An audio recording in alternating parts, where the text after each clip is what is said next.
MTMC పరిధిలో ఎండలు మండిపోతున్నాయి. సాయంత్రం 8 గంటల వరకు వేడి తగ్గని పరిస్థితులు నెలకొన్నాయి. వీక్షిద్దాం నేటి దృశ్యం.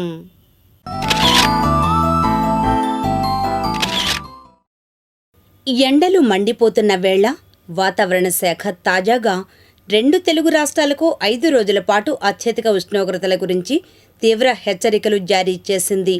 ఈ నేపథ్యంలో అధిక ఉష్ణోగ్రతలు, ఉక్కపోత కారణంగా బయట పనికి వెళ్లే వాళ్లే కాదు, ఇంట్లో ఉండే వృద్ధులు, పిల్లలు కూడా వడదెబ్బకు గురయ్యే అవకాశాలు అధికంగా ఉంటాయి.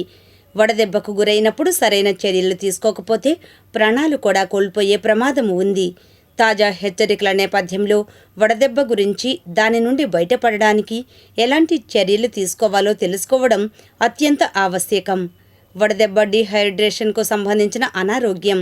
ఇందులో heat exhaustion, heat injury, heat stroke అనే 3 రకాలు ఉంటాయి. హీట్ ఎగ్జాషన్లో అధిక ఉష్ణోగ్రతల కారణంగా అలసటగా ఉంటుంది. గాలిలో తేమ ఎక్కువగా ఉండటం, వేడిగా ఉన్నప్పుడు ఎక్కువగా అలసిపోయినట్లు అనిపిస్తుంది. కండరాల నొప్పి ఉంటుంది. హీట్ ఇంజురీలో శరీర భాగాలు దెబ్బతినే అవకాశం ఉంది. కిడ్నీ, గుండె సమస్యలు వచ్చే అవకాశం ఉంది. హీట్ స్ట్రోక్ తీవ్రమైన సమస్య.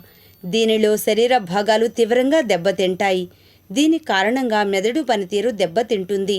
స్ట్రోక్ సంభవించవచ్చు. దీన్ని నిర్లక్ష్యం చేస్తే కోమాలోకి వెళ్లే ప్రమాదం ఉంది. వడదెబ్బ 2 రకాలు ఉంటుంది. మొదటిది క్లాసిక్ హీట్ స్ట్రోక్, రెండవది exhaustion heat stroke. Classic heat stroke కారణంగా వృద్ధులు ఎక్కువగా ప్రభావితం అవుతారు. ముఖ్యంగా diabetes, hyper tension, cystic fibrosis, sleep disorder, kidney, ఊపిరితిత్తులు, శరీర ఉష్ణోగ్రతలను ప్రభావం చేసే మందులు వేసుకునే వారికి ఈ వడదెబ్బ తగిలే అవకాశం ఎక్కువగా ఉంటుంది. అలాగే లివర్, థైరాయిడ్, రక్తనాళాల సమస్యలు ఉన్నవారు క్లాసిక్ హీట్ స్ట్రోక్కు గురయ్యే అవకాశం ఉంది. ఎగ్జాషన్ హీట్ స్ట్రోక్ చిన్న వయసు వారికి సంభవించే అవకాశం ఉంది. తీవ్రమైన వ్యాయామం, క్రీడాకారులు, వేడి వాతావరణంలో శారీరక శ్రమ ఎక్కువగా చేసేవారికి డీహైడ్రేషన్, శరీరం ఒత్తిడికి గురైనప్పుడు, సూర్యరశ్మికి గురైనప్పుడు ఎగ్జాషన్ హీట్ స్ట్రోక్ వస్తుంది. ఎలా నివారించాలి తెలుసుకుందాం. డయాబెటీస్, హైపర్ టెన్షన్ ఉన్నవారు శరీరాన్ని హైడ్రేట్గా ఉంచుకోవాలి.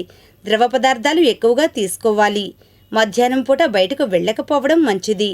ఉదయం 11 నుంచి మధ్యాహ్నం 3 వరకు బయట తిరగకపోవడమే మంచిది. అత్యవసర పరిస్థితిలో వెళ్లాల్సి వస్తే తగిన జాగ్రత్తలు తీసుకోవాలి. ముదురు రంగు దుస్తులు కాకుండా తేలికపాటి లేత రంగు దుస్తులను ధరించాలి.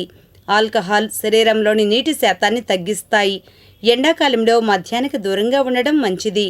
ఓఆర్ఎస్, కొబ్బరి నీళ్లు, ఉప్పు కలిపిన నిమ్మరసం లాంటివి శరీరం కోల్పోయిన లవణాలను తిరిగి భర్తీ చేస్తాయి. దోసకాయలు, పుచ్చకాయలు, దానిమ్మ, బత్తాయి లాంటి పండ్లు తీసుకోవాలి.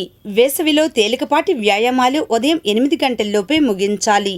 వడదెబ్బ లక్షణాలు కనిపించగానే చికిత్స అందించాలి. లేదంటే శరీరం పూర్తిగా నిర్జలీకరణం చెంది బీపీ, పల్స్ పడిపోయి కొన్నిసార్లు ప్రాణాలు పోవచ్చు. వడదెబ్బకు గురైతే ప్రథమ చికిత్సగా మెడ, ముఖంపై ఐస్ ప్యాక్ పెట్టుకోవాలి. వడదెబ్బ తగిలిన వ్యక్తిని చల్లని వాతావరణంలోకి తీసుకెళ్లాలి. ఒంటిపై దుస్తులను వదులుగా చేసి గాలి బాగా ఆడేలా చూడాలి. నీరు, ద్రవాహారాలను బాగా అందించాలి. కొబ్బరి నీరు, చెరుకు రసాలు, పెరుగు, మజ్జిగ, పళ్ల రసాలు వడదెబ్బ నుంచి రక్షణ కల్పిస్తాయి. వడదెబ్బ లక్షణాలు తీవ్రంగా ఉంటే వెంటనే హాస్పిటల్కు తీసుకువెళ్లడం మంచిది.